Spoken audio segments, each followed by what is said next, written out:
Hello నమస్కారం అండి.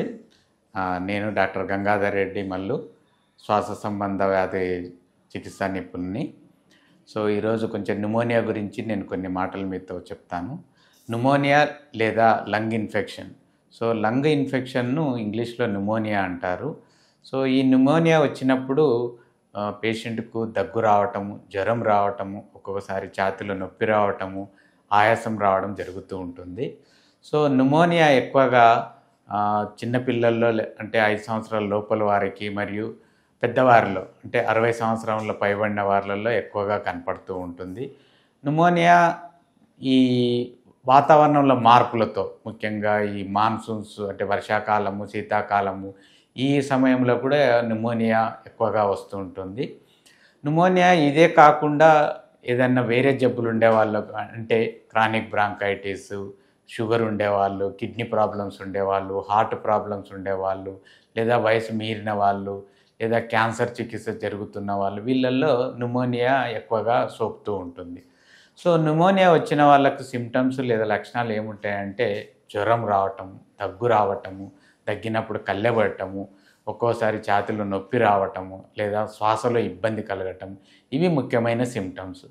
So మరి వీటిని కన్ఫర్మ్ ఎలా చేస్తామంటే వాళ్ళల్లో ఛాతీ ఎక్స్రే తీస్తాము, ఒక్కోసారి సిటీ స్కాన్ కూడా తీయాల్సి వస్తుంది. వాళ్ళ యొక్క గల్ల పరీక్ష, కొన్ని రకాల రక్త పరీక్షలు కూడా చేస్తాం. ఇవన్నీ చేయటం వల్ల న్యూమోనియా సివియర్గా ఉందా, మామూలుగా ఉందా అనేది కూడా ఒక నిర్ధారణకు వస్తాము. సో న్యూమోనియా మామూలుగా ఉన్నప్పుడు అంటే సీరియస్గా లేనప్పుడు వీళ్ళకు మామూలుగా యాంటీబయాటిక్స్, కొన్ని రకాల మందులు ఇచ్చేసి అవుట్ పేషెంట్గా ఇంటి దగ్గరనే ఉండి ట్రీట్మెంటు జరుపుతాము. కానీ కొంతమందిలో ఈ న్యూమోనియా సీరియస్గా కూడా అవుతుంది. సో వాళ్ళను హాస్పిటల్లో అడ్మిట్ చేసుకొని ఇంజెక్షన్స్ రూపకంలో యాంటీబయాటిక్స్ ఇవ్వాల్సి ఉంటుంది.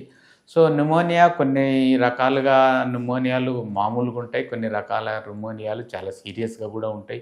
ఒక్కొక్కసారి పేషెంట్ కాంప్లికేట్ అయిపోయి వాళ్ళలో ఛాతీలో వాటర్ రావటము, లేదా చీము పేరటము, ఒక్కొక్కసారి శ్వాసకు మరీ ఇబ్బంది కావటంతో వెంటిలేటర్ పెట్టాల్సి రావటము, ఇవన్నీ కూడా జరుగుతాయి. కాబట్టి న్యూమోనియాను అంత తేలిగ్గా మనం తీసేయడానికి లేదు.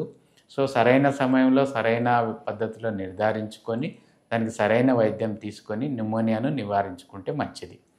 సో న్యూమోనియా నివారణకు ఇంకా కొన్ని పద్ధతులు కూడా పాటించాలి. ముఖ్యంగా హ్యాండ్ హైజీను, శానిటైజేషను, మాస్కులు ధరించడము, ఇవన్నీ చేయడం వల్ల కూడా న్యూమోనియాను మనం కొంతవరకు తగ్గించుకోవచ్చు. అన్నిటికన్నా ముఖ్యమైనది ఫ్లూ వ్యాక్సినేషన్ ఒకటి, న్యూమోకోకల్ వ్యాక్సినేషన్ ఒకటి. సో ఈ ఇన్ఫ్లుయెంజా వ్యాక్సినేషను, న్యూమోకోకల్ వ్యాక్సినేషన్ తీసుకోవటం వల్ల కూడా మనము న్యూమోనియా నుండి కొంతవరకు మనము కాపాడుకున్న వాళ్ళం అవుతాం. Thank you.